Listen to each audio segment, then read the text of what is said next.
Hello, I'm Sophie Volp, Chair of the Center for Chinese Studies, and I'm delighted to welcome you to the celebration of the publication of the Y.R. Zhao Diaries.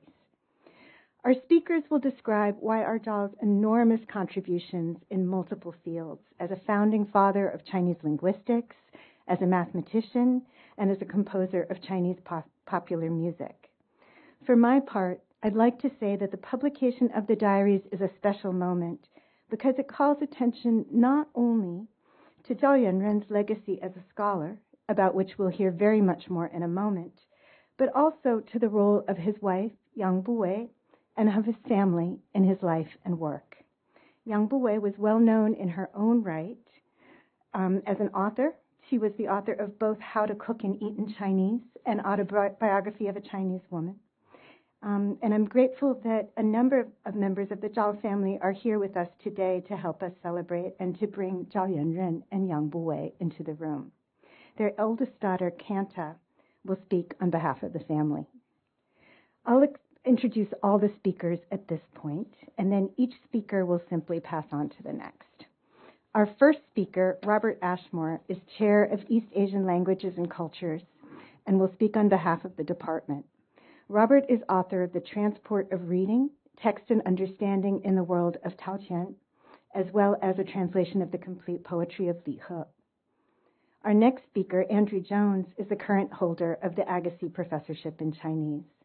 Professor Jones teaches modern Chinese literature and media culture and is the author of a trio of books on modern Chinese music, Like a Knife, Ideology and Genre in Contemporary Chinese Popular Music, Yellow Music, Media Culture and Colonial Modernity in the Chinese Jazz Age, and Circuit Listening, Chinese Popular Music in the Global 1960s.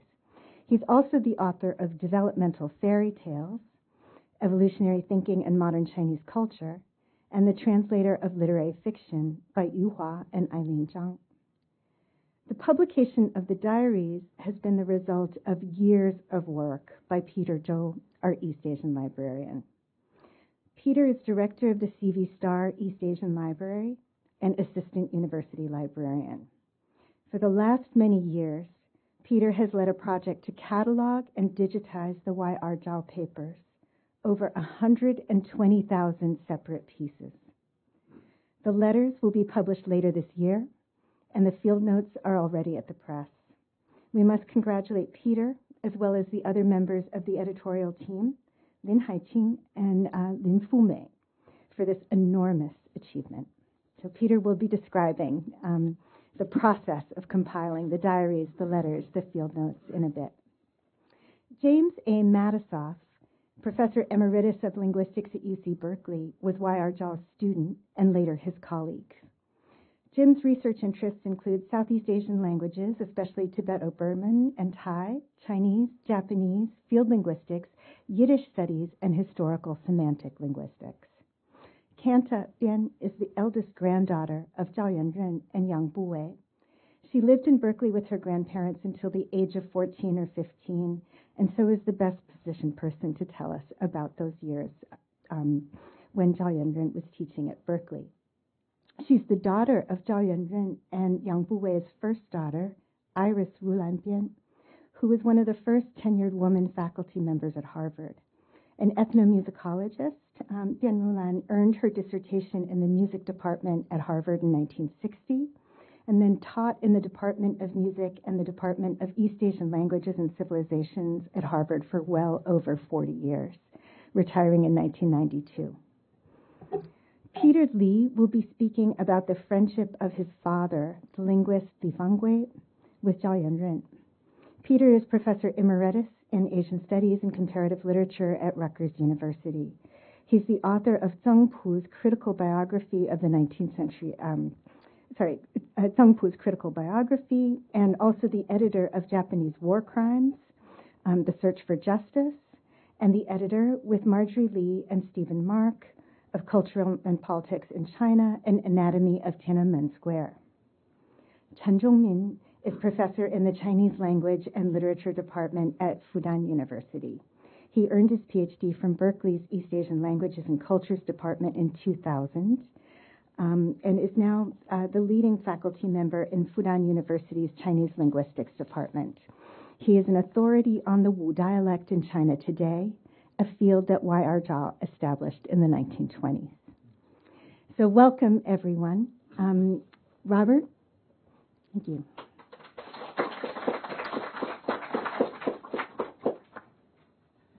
Thanks, Sophie. My personal claim of any connection with the legacy of Y.R. Zhao is only a distant one. The fields I work in are only loosely contiguous, and the connection through the department is across a gap of several decades. But as the current chair of the Department of East Asian Languages and Cultures, known during Y.R. Zhao's tenure here as the Department of Oriental Languages, I thought it would be worth attempting to convey some sense of the lasting imprint that his work and his example continues to make on the department. The first time I heard the name赵元任was when I was in the beginning of my own graduate training. I was teaching a course in practical English composition at Peking University for first-year PhD students. And among the cohort were a half dozen or so students who were working on what in hindsight are fairly interesting topics in linguistics and computer science, on topics like speech recognition, pattern recognition programming, Chinese character input systems, and what we now all know, for better or worse, as predictive text. In conversations with this group of students, I was equally struck by the frequency with which they mentioned Zhao Yanren, as also by the reverential tone with which they spoke of him. They were clearly excited by the example that he provided of what being a linguist could mean. They were also very proud of his internationally preeminent reputation and the way that his career and his example seemed to them to center the study of Chinese language on this international stage. But I also derived from the way they spoke of this figure, clearly an example in their lives. In retrospect, I think there was also a kind of cultural modeling going on as well. They were distinctly, and this is the late 80s, they were very kind of polymath model of intellectual life. Several of them had guitars and wrote songs and stuff, which was a little unusual at the time, and I think there's something going on here.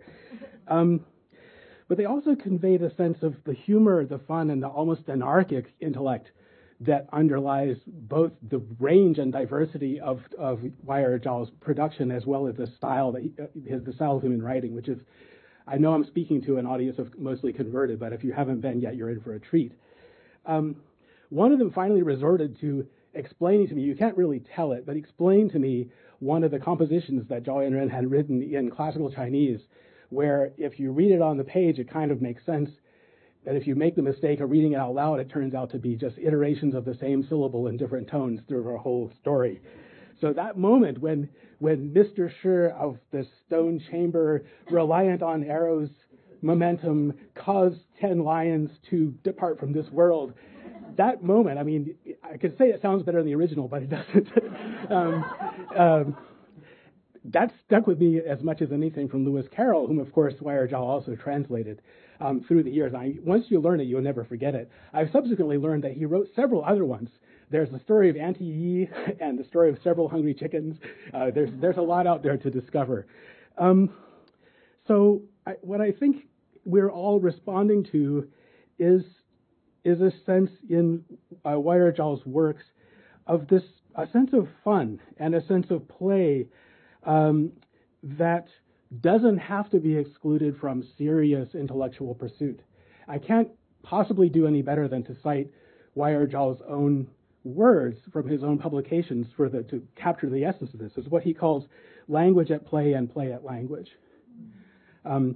So when I came to this campus, it was then with a sense of delight, serendipity, and yes, a kind of pride to realize, kind of to my surprise, that Y.R. Zhao had, long before I ever arrived here, had left this sort of imprint on the culture of the department. There's this where I think we still try in our own very different ways to embody that sense of the seriousness and play and seriousness of what we all do in and around language and the study of language and the study of related cultures. As we probably all know, Zhao Yuren, by his own admission, was an incorrigible pun enthusiast. And one of the memoirs that he and his wife and co-author Yang Buwei wrote is called Life with Zhaos. And the expected definite article from the expected form, the Life with the Zhaos, which would make perfect sense, is elided clearly so as to preserve the pun. As we, I know I'm speaking to a group that probably knows the pun already, but here we go. In the old romanization CHAO of the surname, this allows the visual pun of Zhaos versus chaos. And so it was some brilliant person in our department who, on the occasion of dedicating our department lounge to the legacy and the example and just the magnetic charm of this couple of eminent scholars, that we call our department lounge the Chaos Room. And I believe that the current Chaos Room is in its third or so, I believe it's third iteration as far as physical location. But what I'll say in closing is that the spiritual and intellectual home of our department is and always will be the Chaos Room. So I want to pass on that subject to someone who's been instrumental in kind of revitalizing this connection through our Chaos Room. But I also wanted to say I hope that my comments from an outsider perspective have at least conveyed the sense of fondness and pride that we as a department feel about the legacy of Zhao Yuren, and then therefore the immense gratitude and excitement that we feel on the occasion that we're all here to celebrate today. That is the publication of the diaries. It's just really fantastic news. So thank you. I'll pass on to my colleague Andrew. Thank you, Robert. It's an honor and really quite humbling to be here today in the face of such a playful but brilliant legacy that we have inherited here to our great joy and benefit at Cal. So I'm happy to be here. And of course, we all have to acknowledge that we stand on the shoulder of giants. I'm not sure if it was Zhao Yuren's pun, but I seem to remember it is that he used to like to play with language, and he had a kind of grammatical game where he would qualify English language verbs with Chinese syntactical structures, and one of them was qualify and qualibufai. I often feel that all of us in the wake of Zhao Yuren's brilliance and his polymathic potentialities as a musician, as a mathematician, as a linguist, as a historian, as a writer, as a poet, and as a musical composer, we all qualify in his wake. But that doesn't mean that we can't be elevated by that legacy. So I wanted to talk a little bit today, and I'll be brief, about legacies. There are legacies in this world that weigh heavily on one's shoulders. There are legacies that are simply dead or forgotten or neglected.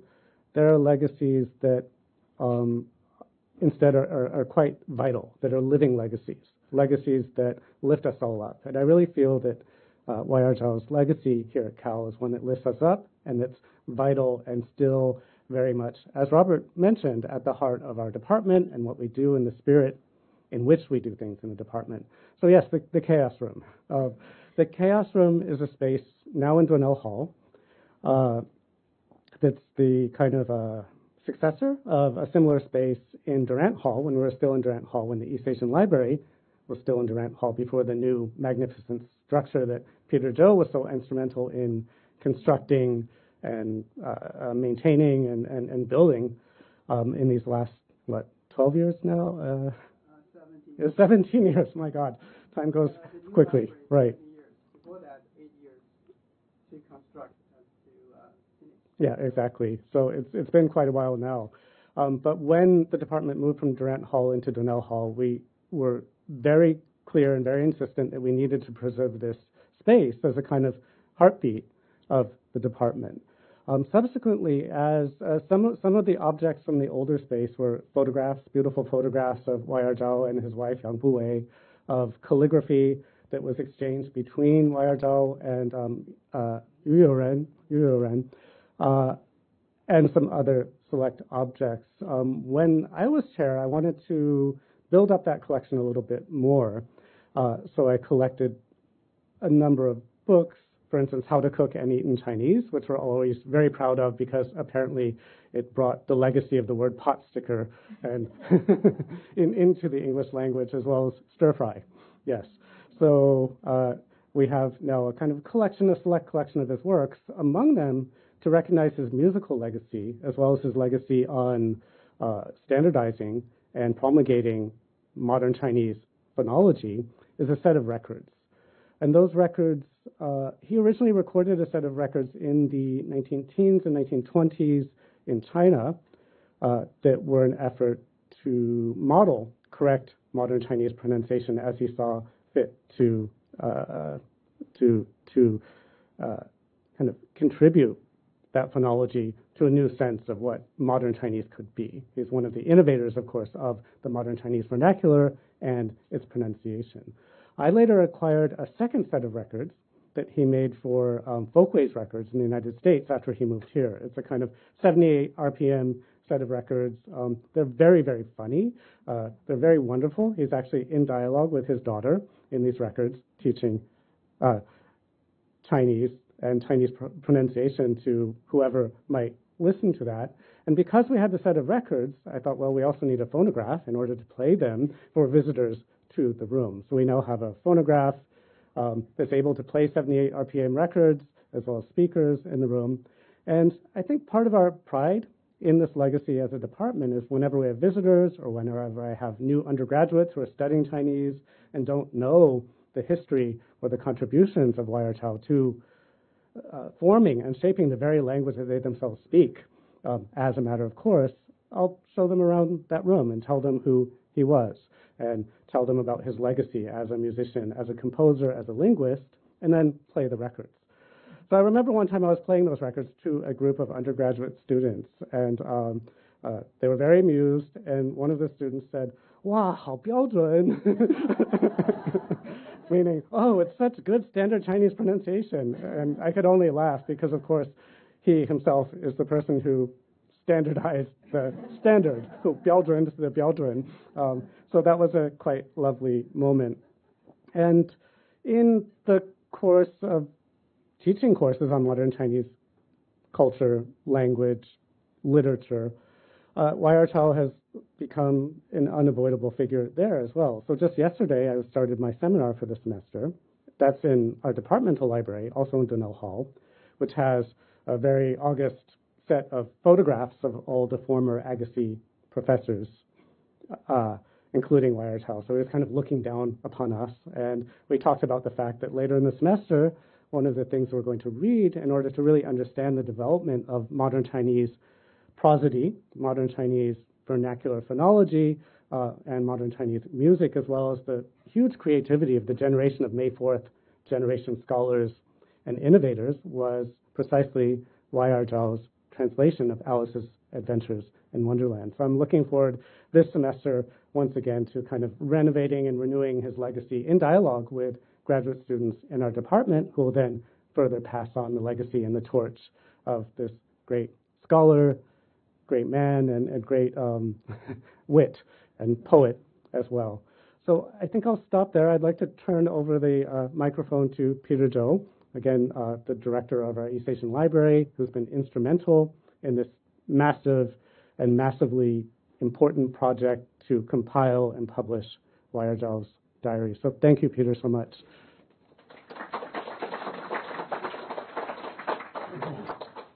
Thank you, Andrew, for this nice introduction.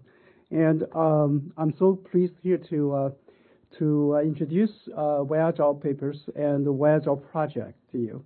I hope through this brief introduction, you will walk with me through his life journey and to see what's wonderful about this person.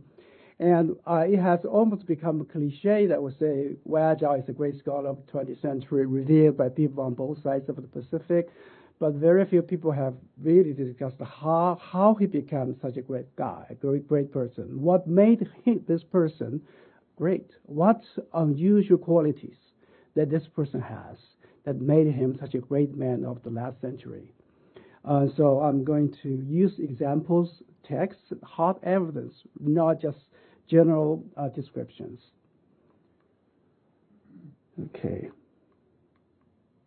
So before I go into that, I want to acknowledge my co-editors, Hai-Ching Li and Fu-Mei Lin. The three of us are the co-editors of Waya Zhao papers. And I also want to thank the Bancroft Library, Zhonghua Suju, and Sanwu Yinsuguan. They have worked with us for many years on this project. So I want to first discuss briefly why we came to do this project. In 2003, on a summer day, I had two very distinguished guests knocking on my door, and I was so, surprised to see them. Those are Professor Zhao Rulan, Iris Zhao, and Professor Theodore Bian Xuehuang. Those are eminent scholars that we all know of at that time. So their visit with me was with one purpose. Basically, they're saying that, can you help publish Waya Zhao papers? The reason for that is because the papers were in Berkeley's care in Bancroft Library, but it has not been sorted out, processed, cataloged, let alone completely made available to the academia. People can come over and pick up pieces and read in the reading room in the Bancroft Library. But that's all about it. So it has caused a lot of anxiety among academics who want to see this part of history. And his archive is also one of the most complete archive of the 20th century scholars in China and in the United States. I will give you the facts later. So fast forward 2014, as you can see how long it has taken for us to start this project, mostly because we have other projects to do, like the building project, fundraising, and things like that. And also about the difficulty of moving papers out of Bancroft. So for those of you who have archives there, you should feel good about it. They don't let anything go out of the library. Even within the library system, we have to negotiate with them for about 10 years. Before they agree to let us take over. So the materials were temporarily transferred to us in 2014. And then we spent 2 years cataloging it. And then we spent 1 more year to digitize the entire archive, taking some things out, which didn't belong to him. So focused on the real papers. And then after that, we began editing the whole archive in 2018. And the first part of the archive, the diaries, came out in 2022. And the scope, we have identified over 120,000 pieces that truly belong to him. And those shed light on various aspects of his scholarship and his life. A lot of materials detail Zhao's scholarly contact and his social network, his family members, his colleagues, his best friends, things like that. And there's a lot of unpublished manuscripts, research, and teaching notes, and notes from the field that were never published before. And the archive also contains materials relating to the Academia Sinica, UNESCO. He was instrumental in founding UNESCO, actually. This is a little bit unknown to the scholars, but he played a very important role. And also as president of the Linguistic Society of America and the American Oriental Society, and also the working files from Yale, Harvard, and Berkeley. So I will also just briefly mention his accomplishments. He has a lot of glittering titles, which I will not go into, but I do want to highlight his status as reflected by the papers. He is a leader in facilitating paradigm shift in China, leading this entire scholarly paradigm into more advanced modern study in social sciences and humanities. So he can be viewed as a cut-out person who led the traditional Chinese scholarship to the modern arena and designed the system to develop the new paradigm. Everybody says he's the founding father of modern Chinese linguistics, and he's eminent among the U.S. linguists. He is a pioneer in Chinese language pedagogy in the United States. And of course, he was architects professor at Berkeley. And in China particularly, everybody is talking about this last fact. He was one of the four masters of the Tsinghua University School of Sinology, 清华国学研究院四大导师. So let's just begin to highlight some aspects of the diaries. He kept the diaries beginning at age 14 until his last day, not literally last day, but very end of his last year of his life. So altogether, 75 years, from 1906 to 1982. So the first one was the first diary he wrote at the age of 14. And the last one was the last diary he wrote the year he passed away. So these are the photos of these two diaries. He kept those diaries in little, wonderful little books.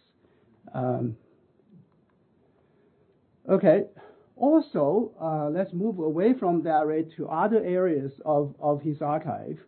By my understanding, that the document that he kept the longest in his archive was his first research paper he wrote when he was 18 in English.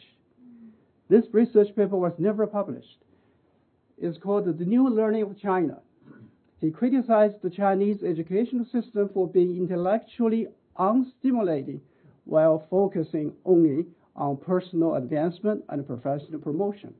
So that was when he was 18. He wrote a very sharp critique of the Chinese educational system, and he kept that paper for 72 years till he passed away. So these are exactly the 8-page research paper he ever wrote when he was 18. Some artifacts of the archive really speak to his personal life. So when he and Yang Buwei got married in 1921, he literally designed his own marriage license. And he hand wrote his marriage attestation in this way. And he invited his own witness, Hu Si and others. And these are the documents showing the Zhao family's first visit of the Berkeley campus. So in 1932, March 21st, Zhao Yuanren and Yang Buwei brought their 3 daughters. At that time, Bella was too young, was only less than 1 year old. So they left Bella with their family members in China. So the rest of the family visited Berkeley the second day when they arrived in San Francisco. And before that, Zhao himself came to Berkeley 13 years earlier on a Harvard visiting scholarship as a postdoc. He spent about 6 months in Berkeley. So this is the first document showing the Zhao family's connection to Berkeley.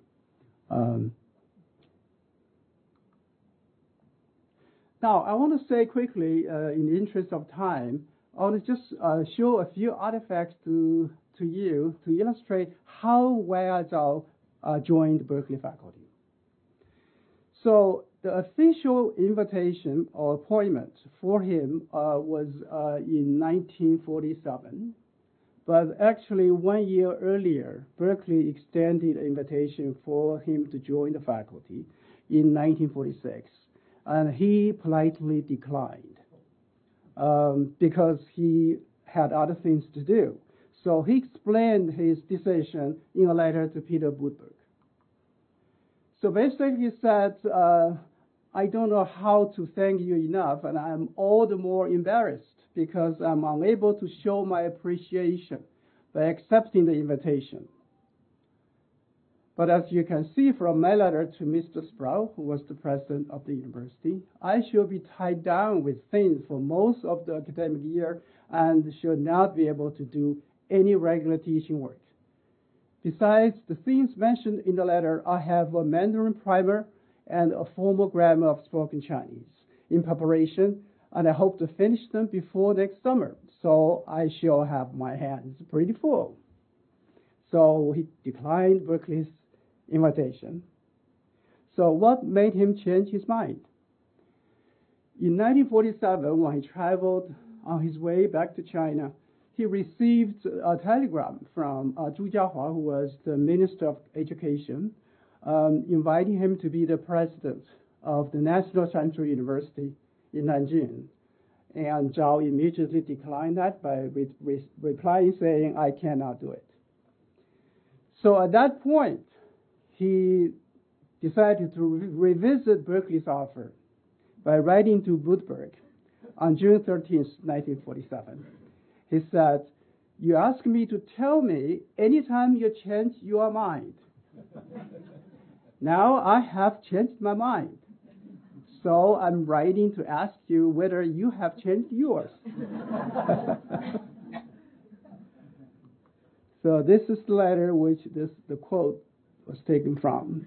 So on this day, as you can imagine, Gutenberg was overjoyed. He said, dear Professor Zhao, yeah, your letter overjoyed me more than I can express it in words. Sorry, I couldn't read it this way. Yeah. So he was overjoyed. And then quickly after that, Zhao worked with Gutenberg for his curriculum teaching, and by formulating the outline of the courses he would teach. He also explained to Gutenberg at that time he would teach Chinese grammar, but not Chinese music. And he did the same thing with University of Hawaii. When he was in Hawaii, the people asked him to also teach Chinese music. He really hated it. So from that time on, he will always say, no, I won't teach Chinese music. So he focused on grammar. So that's how in 1947 he wrote back to the vice chancellor, or the provost actually, vice provost and the provost, vice president and the provost, to say that he accepts Berkeley's offer. And that's why he joined Berkeley, and he worked here for 16 years till his retirement in 1963. He actually officially retired in 1960, then he was recalled for 3 years. So he worked for entire 16 years in Berkeley. I want to quickly mention the honors he received during his tenure in Berkeley. Two things that he himself really feel proud of. One thing is this honorary degree of Doctor of Laws given to him after his retirement to honor his contribution to the Berkeley academic community. And also he was especially elated when he was invited as the research lecturer of 1966-67 academic year. He prepared for this, there was photos showing him preparing for that. He was very, very happy about it. So I will also point out very briefly his social network by giving you some fun figures. He kept 1,760 correspondence throughout his life, with over 15,000 letters on file preserved by himself. He wrote to 1,176 people, including 613 Western and 563 Chinese scholars.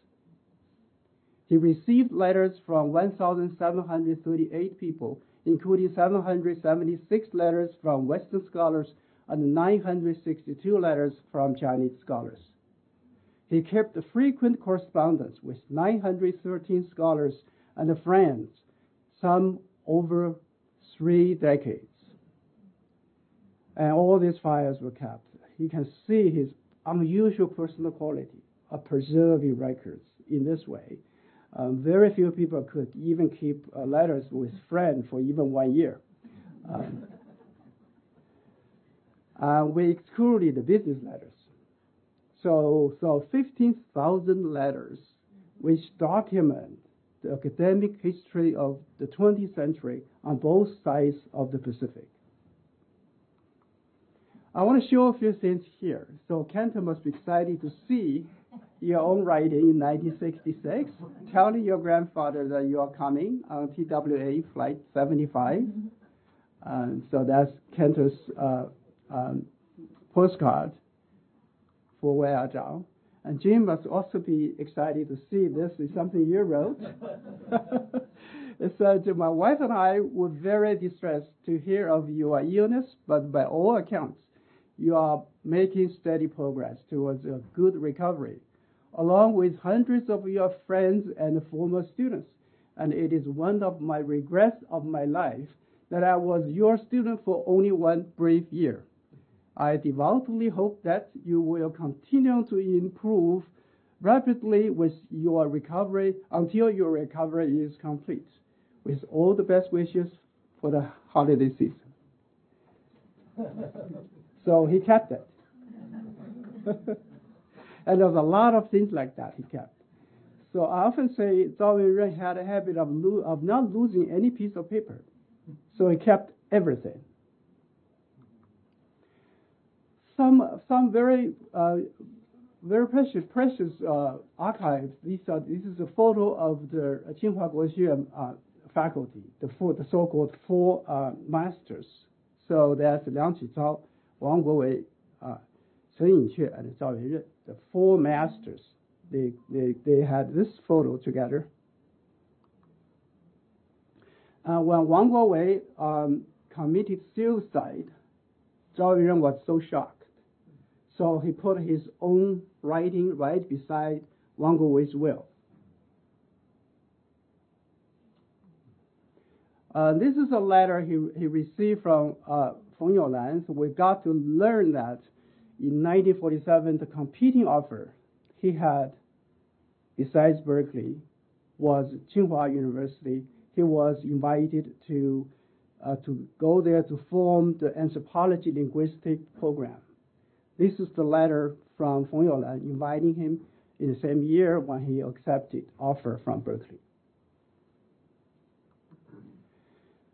This is the letter written by his famous student Wang Li, right? In 1939, Wang Li had many correspondence with Wei Zhao, paying him a lot of respect. And Fu Silian letter, also in 1947, telling him he's coming to the U.S. for a visit, and also telling him he didn't feel well. Fu Silian passed away 3 years later. And Joseph Needham's letter in 1942, the two exchanged books as friends. And this is the first letter Luo Changpei wrote to him, introducing himself to Wei Zhao and told him how he got to know him. And this was in 1928. I will also highlight some of his closest friends. These are the people who wrote a lot of letters, hundreds of them, and kept them for 30 years of correspondence. Hu Si was one of them. They came on the same boat in 1910 and became friends all their lives. So there's a lot of things that Hu Si didn't say in public, but he told Zhao Wenren. For example, he said, I never wanted to be the president of Academia Sinica. I want to teach in Beida. Yeah, that's what he said. This is also a letter that he revealed to Zhao Wenren his own secret. He said, I'm overvalued, I'm over-respected. I didn't participate in the Xinhai Geming, I didn't participate in Guoming Geming, I didn't participate in anti-Japanese war, but the Chinese gave me so much honor. And Zhao Wenren has a very special way of expressing his fondness and his closeness to his friends. So if a letter carries this kind of a greeting, they say, Diya. That means this is the close friend. So he used this with Hu Si. And this is Li Fanggui. They also are very close, were very close friends. So this is Li Fanggui's letter. Li Fanggui went to Harvard to take over Zhao Wenren's place in teaching. So they talked about Li Fanggui's visit to Harvard when Zhao Wenren left Harvard. And again, you can see Dia, meaning that they're close friends. Okay. So finally, I want to just summarize this project by telling you the timeline of publication. We have already published the Wai Zhao Diaries, and this year we hope to publish his correspondence. And in 2026 to 28, we hope to publish his manuscripts. We have only a few months before we can submit the manuscript to them for publication this year. And we hope to publish his field work on Chinese dialects. This has already been submitted to the publisher. They are delaying it because they think the letters and the diaries are more important. And finally, we're going to publish everything left into one big set as the last set to complete his entire papers. And the date is unknown. Thank you.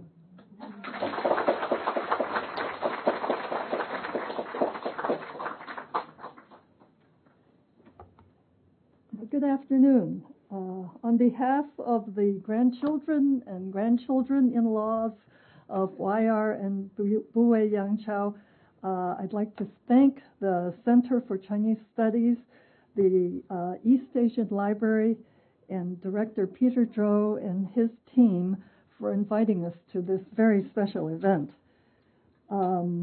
As the eldest of the Chao family grandchildren, I've been asked to speak about Grandpa. But I also occupy a unique position among the cousins because, as someone mentioned earlier, my grandparents raised me from infancy to my mid-teen years. YR and Buwei Yang Chao had 4 daughters, Iris, my mother, Nova, Lency, and Bella. But I often called myself number 5, and that's me there. Today I just want to convey some things about Grandpa. I'm not a scholar. I am not a biographer. These are just anecdotes and observations that I hope will interest you. And by the way, some of the photos that I will be showing you, you've already seen in the preview here. I will just repeat them again. A good picture is worth seeing again. As was mentioned, Grandpa was in the 2nd class of Boxer Indemnity students to arrive in America. This was in 1910 when he was only 18. Before coming to the United States, he learned English from a teacher originally from North Carolina. As a result, Grandpa said his own English has a slight North Carolina accent. Many would agree that among his many achievements, the most important one was to marry the woman who became our grandmother. After spending 10 years in the United States, he returned to China. He met and fell in love with Yang Buwei in Beijing. Theirs was a love match and the strongest of partnerships.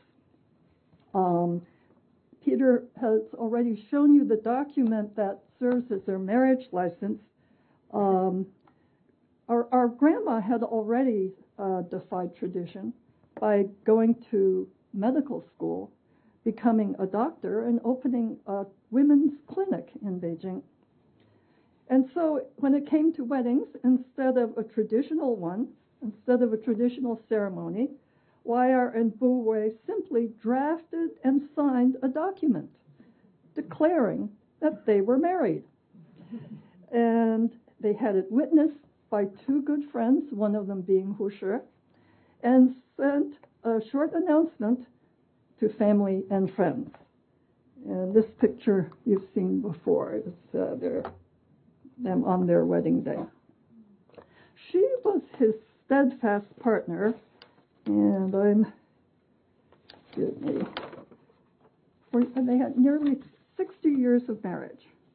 She looked after his health and well-being, supporting and counseling him, and managing a very busy house that was not only for the family, but also served as a social center.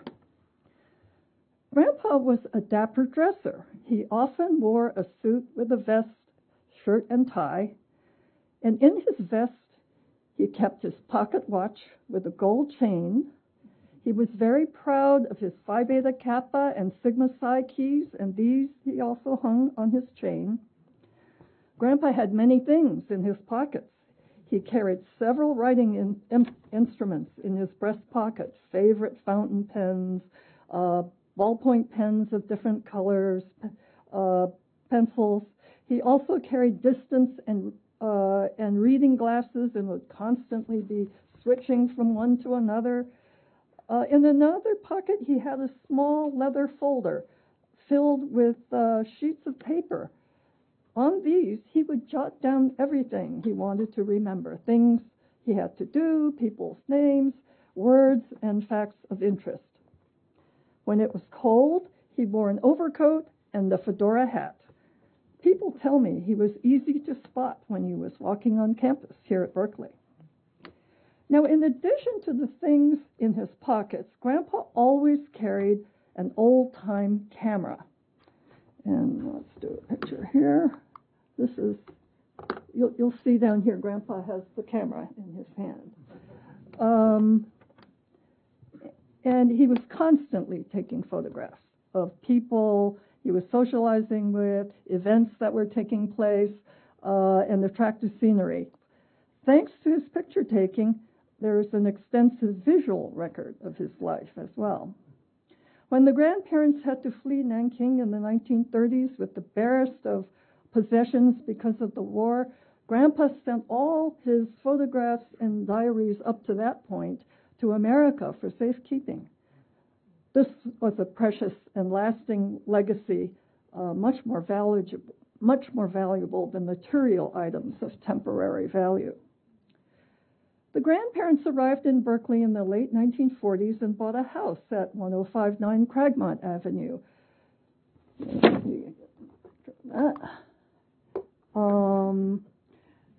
There was enough land around that house to add a second house, and so Grandpa and my father, Ted Tien, drew up the plans for this house in addition. After the plans were supported by the city, the grandparents oversaw all aspects of its construction by professional builders. Grandma and many friends and relatives also pitched in and helped with the building. Later, the grandparents designed and oversaw construction of another house nearby. A few years ago, we found the blueprints that Grandpa had drawn up and signed, along with correspondence on purchases of lumber, bricks, and nails. The main house on Cragmont, as you can see, is perched high above the road, and visitors had to climb many stairs to get to the front door. To make access easier, the grandparents built a long, winding driveway that allowed access to the house by the back by car, so you didn't have to climb the stairs. They did most of the work on this driveway. You can't see the house itself. It's over here, behind the bushes, but this driveway that services the house that's to the right. There was an interesting curve in the middle, and then the garage on the top in the dark in the picture there. Many times, someone backing down the driveway would get stuck against the wall. AAA tow trucks had to be summoned to push or pull cars away from the wall. This is a more recent picture of the house, which has become red. And the driveway. That's that grassy area right there. The current homeowners obviously do not use the driveway with good reason. Driving. Now, Grandpa fit right into the California car culture. He loved driving. When any of the daughters got their driver's licenses, they helped out too. The family made countless long-distance trips to attend institutes and conferences around the country, and I can't tell you how many times they drove across country between Berkeley and Cambridge. But locally also, they were They would love to pick up friends from the airport and take them to the airport, and they made many, many trips by car. Favorite destinations were national parks, especially Yosemite and Yellowstone. Grandpa's interest in national parks is long-standing. Again, you saw this picture earlier. This is him at his first visit to Yosemite in 1919. Grandpa was also fascinated by astronomy, and the family drove to many parts of the country to see lunar and solar eclipses. My grandparents regularly had people over for dinner, both informally and as hosts of more formal dinner parties. Most people know, and it's already been mentioned, what a masterful cook Grandma, the cookbook author, was. Grandma wrote the cookbook in Chinese, and my mother and Grandpa translated it into English. I'm told the three of them had many lively discussions over details. Together, as someone mentioned, they invented the terms stir fry and guotie. Just last year, the New York Times had an online article that listed Grandma's How to Cook and Eat in Chinese as one of the 25 most influential cookbooks in the past 100 years. At home, Grandma cooked lunches and dinners, but Grandpa usually made breakfasts.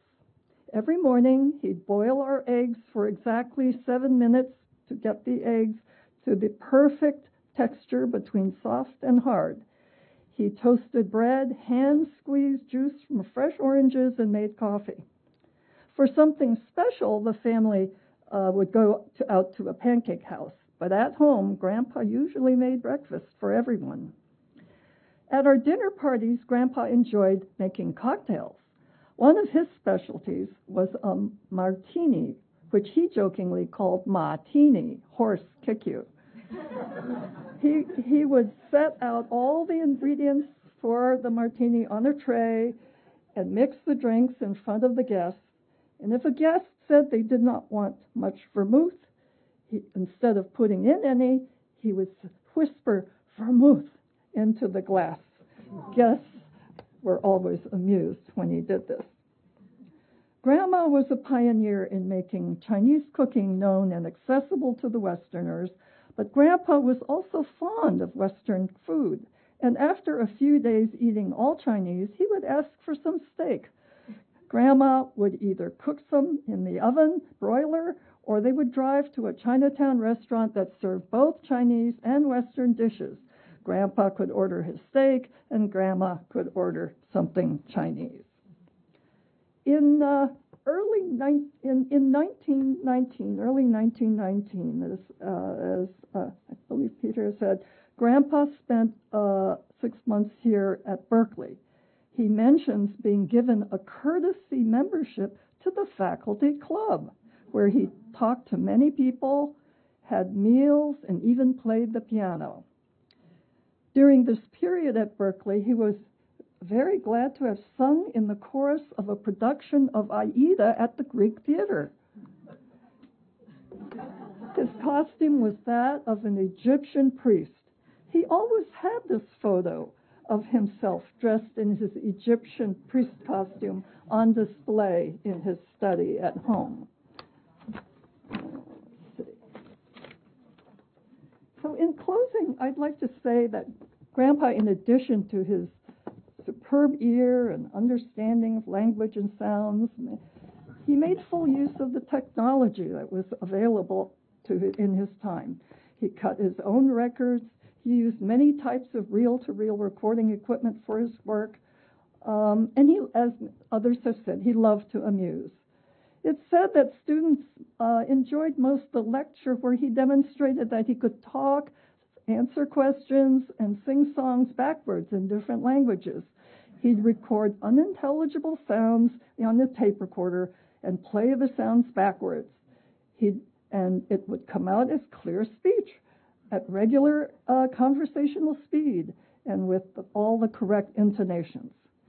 His skills were astonishing. Grandpa had such an amazing mind. We can only imagine how much more he would have done to analyze and play with languages and speech using today's powerful technology. Now, this last slide, again, one that you've seen already, that's me recording a little bit of the Mandarin primer, and I just had to show that to you, too. And so thank you very much. Our next speaker, thank you. Our next speaker will be Peter Lee.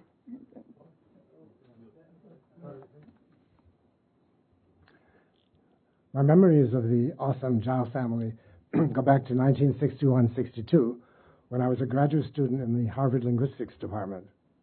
I had just returned from a year in Japan and was eager to begin my study of Chinese. I signed up for a 2-semester intensive course in Mandarin, whose instructor was Rulan Zhaobian. The book used for the course was Y.R. Zhao's Mandarin Primer. For my money, the best language textbook ever written. The 24 lessons were not easy, but funny and witty.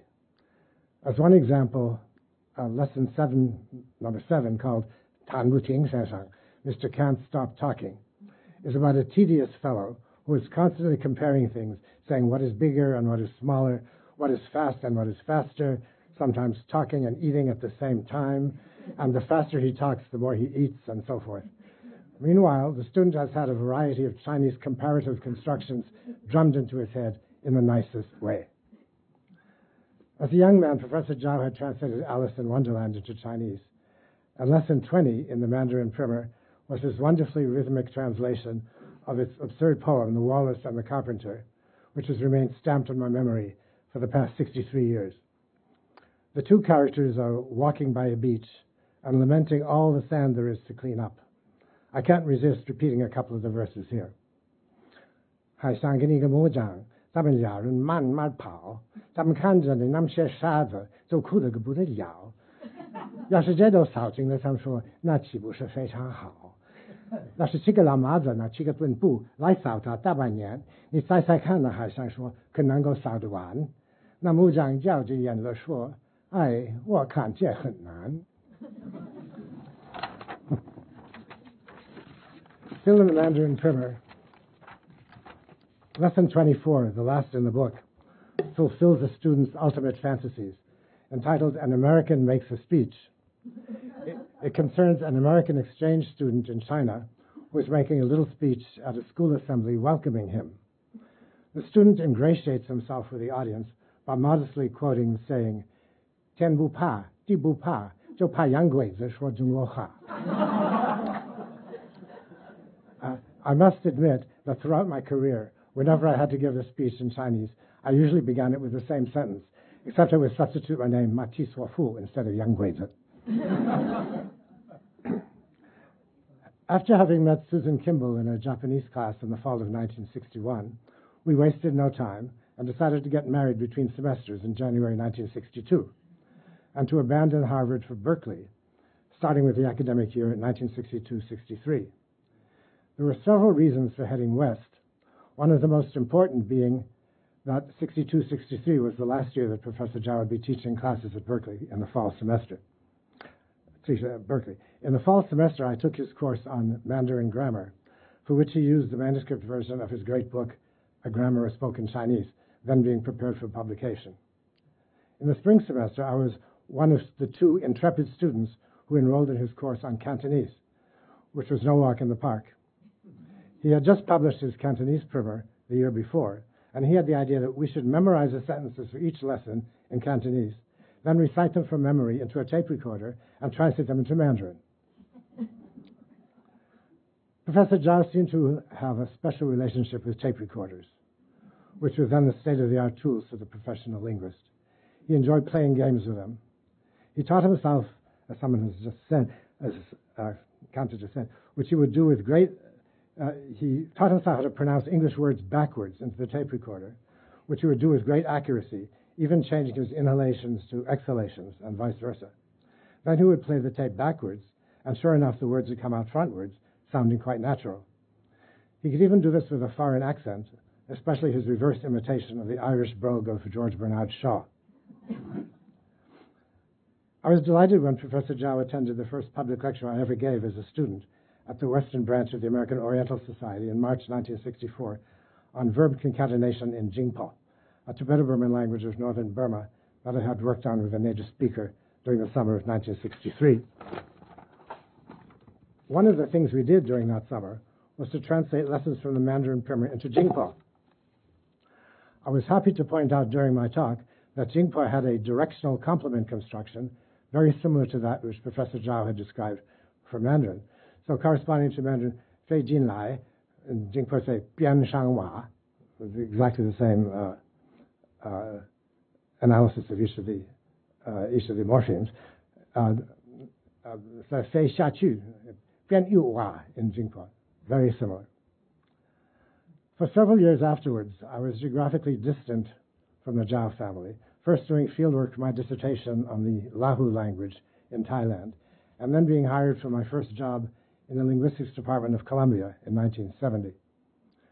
I was invited to join the faculty of the Berkeley Linguistics Department, where I've been ever since. It was both an honor and a humbling experience to have become a junior colleague of my former teachers at Berkeley. Susan and I would meet the Zhaos at the linguistics group meetings of faculty and students, which took place twice a semester, consisting of a guest lecture and a potluck buffet afterwards. Mrs. Zhao would usually sit on the chair next to the wall near the food, smiling benevolently at everybody.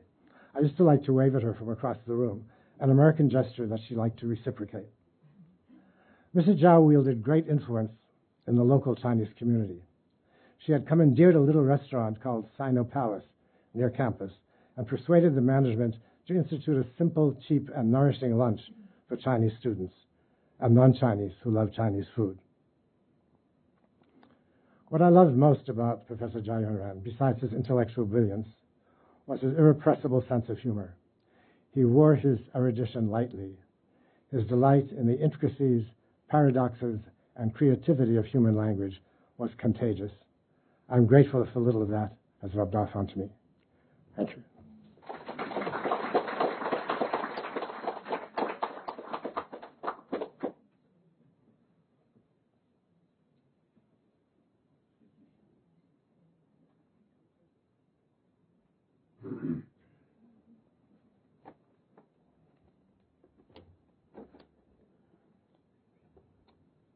Good afternoon, everyone.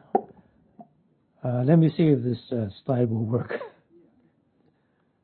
Let's see. Which one? Oh, that one. Okay. Oh, okay. I'll show you some slides first, and then I will speak about them. As you know, this is in 1939 when we met in Hawaii. And here's the whole family. I'm the one next to, on the right here, and Lindy, my sister, who is right here, is standing in the middle showing off with a lace, and the rest is the Zhao family. And my father's in the back, standing next to Nova, I think. And this is the first time that my father met Professor Zhao in Beijing in 1930. That's when he was first invited to join the Academia Sinica. And here, this is the first time that my father took part in the fieldwork with Y.R. Zhao. And Yang Shifeng is the one on the left. And here's a picture of them, two of them in 1947, when my father went to teach at Harvard and replacing Y.R. Zhao for that year. And here's a picture that's taken at our home in Seattle in the 1960s. And you know, here's the big five of the Chinese linguistics field. Zheng Donghe is on the right, on the left, and then my father, Zhang Kun, and Y.R., with our white cat, which is called Snow White, and then Zhou Fagao on the left, on the right. And here's the last picture that I have with my father and Y.R. Zhao in the 1970s. Okay, let me just speak a little bit about how the friendship between the two developed. It was after my father graduated from left University of Chicago that he received an invitation from Fu Sinian, actually, inviting him to become a member of the Academia Sinica. However, before that letter, Professor Zhao had already communicated with my father when he was at the University of Chicago. And actually, Professor Zhao sent my father his book on the study of the Yue or Wu dialect and asked for my father's opinion. Of course, my father said it's a well-written book, the best ever, and anybody who is interested in studying the language should study his book. So that's maybe how the friendship between them got started. Anyways, so in 1930, my father went to join the Academic Center and went to Beijing and met赵元任for the first time. And I think it's been such a happy, wonderful relationship. And it went on for more than 50 years. There was never really any confrontation or unhappiness between them. I think they both had a lot of respect and affection for each other.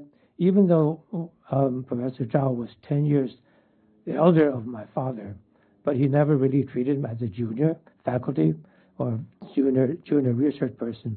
But they were on equal grounds. I think they had admiration and respect for each other. Now, the picture of the whole family in Honolulu has an interesting sequel to it. We arrived in Honolulu on July 6th, 1939. This is recorded in Y.R. Zhao's diary.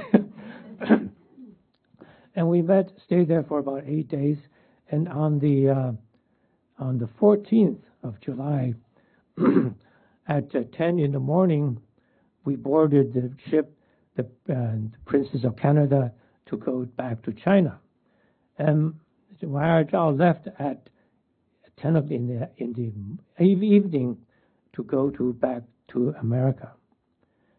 And the most interesting thing is that after Professor Zhao reached California in San Francisco, he drove my father's car, which he left at probably the Claremont Hotel parking lot.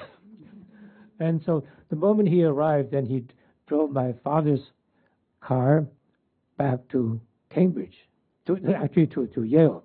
That's when he fulfilled my father's unfulfilled appointment of 3 years. So my father had to leave Yale after 2 years. And on the third year, which was left empty, then Professor Zhao took his place at that time. Now, there's another interesting part, is that in 1946, this is again with regard to cars.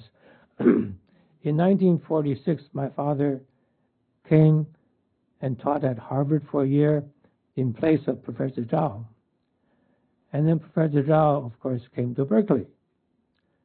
Now, he left his car, a 1941 Pontiac in Cambridge, so that when my father came, he drove Y.R. Zhao's car. And then when we drove from Cambridge or later on from New Haven to Seattle, we drove that car, 1941 Pontiac, to Seattle. So this is an interesting episode where they had made arrangements so that they would exchange cars. They drove the other person's cars. So this is just an example of the intimate relationship between them. Now, in the 1950s, we had visited the Zhaos quite often. And it was the custom at that time not to really stay in the hotel. That would be 太见外了. Okay? So we stayed at the Zhaos. And I remember sleeping in Y.R. Zhao's study.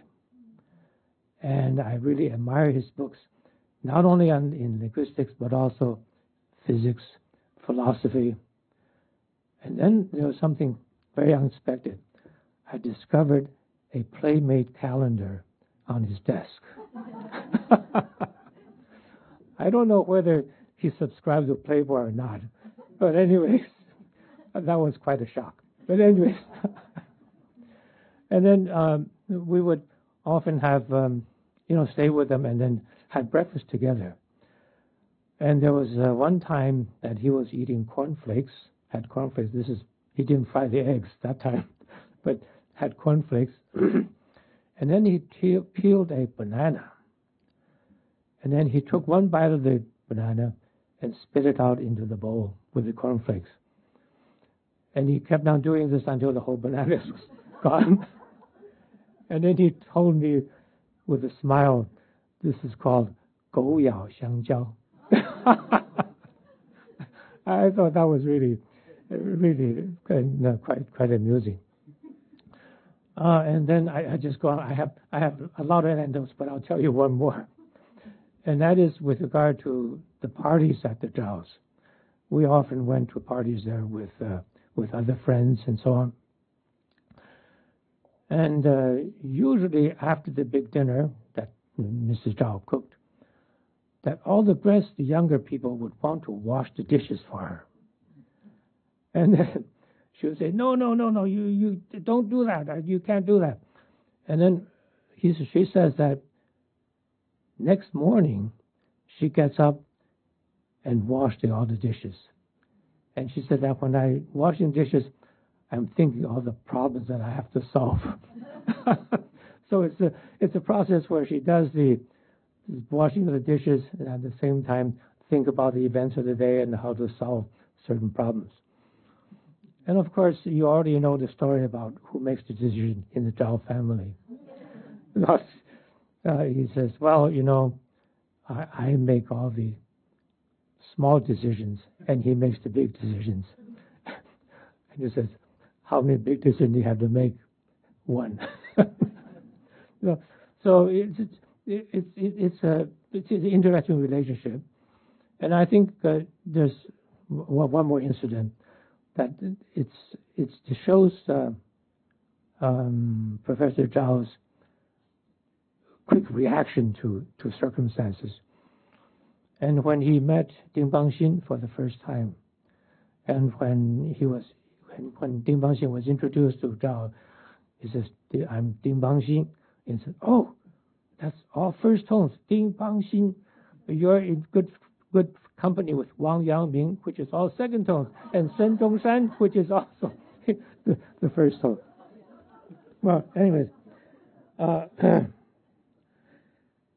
to sort of summarize, I think we mentioned also Wire Zhao being not only a linguist but also interested in science and philosophy, and I was struck by the fact that he was reading Norbert, who is on cybernetics. That he was reading that book very early. It's a challenge, I would say. But in any case, I feel that Wire Zhao is actually a kind of Renaissance man. That he's proficient in very, very many different fields. And talking about Renaissance, I'm thinking of Leonardo da Vinci, Galileo, Newton, Einstein, of course. And I'm really looking forward to the publication of Wire Zhao's complete works. In that case, we can really find out what this Renaissance man is all about. Okay, thank you.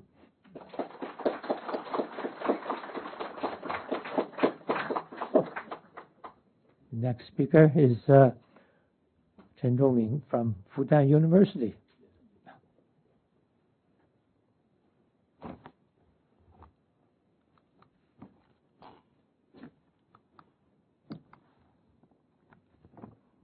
Good afternoon, dear professors, dear colleagues, ladies, gentlemen. I'm a former student of the Department of East Asian Language and Culture, where I studied from 1995 to 2000. Today, I'm very happy and honored to return Berkeley to attend this celebration meeting. When I was an MA student at University of Iowa, I really wanted to study in Berkeley, so I contacted Professor Ding Bangxin with the hope of studying in Berkeley for my PhD study. And this is a New Year card that Professor Ding Bangxin gave me in early 1993. There is a sentence in it. 2年后，我这里大概可以有奖学金，希望能够支持你几年。I may have a fellowship here in 2 years, and I hope it can support you for a few years. 2 years later, in 1995, I won the fellowship from Zhao Yuanren Center and realized my wish to study for the PhD in Berkeley. This is a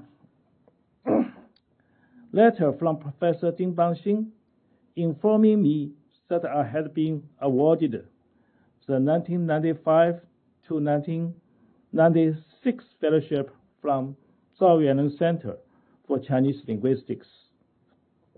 In fact, Zhao Yuanren's family, I think, also made a donation to set up 2 awards, Bu Wei Yang and the Zhao Yuanren Zhao Chinese Linguistics Award in the department. I was lucky enough to win the fellowship twice. One is in 1998 to 1999 academic year, and the other in 1999 to 2000 academic year.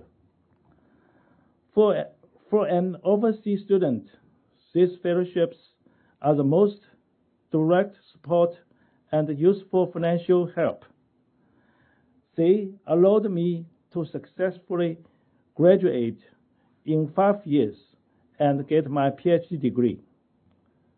These achievements cannot be separated from the support and help of the fellowship from Zhao Yuanren Center and Zhao's family. I consider myself very fortunate to have the opportunity to study at Berkeley. Berkeley is not only the world-renowned university, but also a place where Professor Y. Zhao once worked and taught. After graduating from Berkeley, I was a visiting professor in Berkeley from 2007 to 2009, where I taught Chinese 161, the structure of Chinese language, and Chinese 165, the history of Chinese language. Professor Zhao's book, A Grammar of Spoken Chinese, is a required textbook for my courses. The Chinese translation, 中国话的文法, translated by Professor Ding Bangxin, is one of the major reference books in the course of 现代汉语, Contemporary Chinese Linguistics and Introduction, which I teach right now in Fudan University. I returned to China in 2004 and engaged in linguistics teaching and research. In an event to inherit and carry forward the course of Professor Zhao Yuanren's research on Chinese linguistics. Professor Zhao Yuanren's research on Chinese dialects started from the investigation and study of Wu dialects. Now we hold an international conferences on Wu dialects every other year. So far, we have held 12 conferences. This one was held in Fudan University in Shanghai in 2022, and the latest one was held in Zhejiang University, Hangzhou, in later October last year. Papers of each conference have been published. This one is the 11th conference proceedings, 吴语研究 Studies in the Wu Dialects, published last September. I have been the chief editor of Wu Yu Yanjiu since the 8th conference proceedings. 100 years ago, from 1926 to 1927, Professor Zhao Yuanren investigated 33 different Wu dialects, and most of these Wu dialects are distributed in southern Jiangsu and northern Zhejiang. In 1928, 现代吴语的研究 Studies in the Modern Wu Dialects published, marking the beginning of the study of modern Chinese dialects. Recently, one of my colleagues, Professor Chen Ailong, investigated these 33 Wu dialects and wrote 2 major volumes titled 当代吴语研究 Studies in Contemporary Wu Dialects, which will be published this year. Comparing the records of Y. Zhao's 现代吴语研究, one can see the language change over the past 100 years. In recent years, I have also published a number of monographs on Chinese dialects and 1 textbook on historical linguistics, hosted 5 international conferences on Wu dialects, and edited 4 conference proceedings. I will present 2 of these books to East Asian Library. One is 吴语研究. It just came out last year. I'm the editor-in-chief.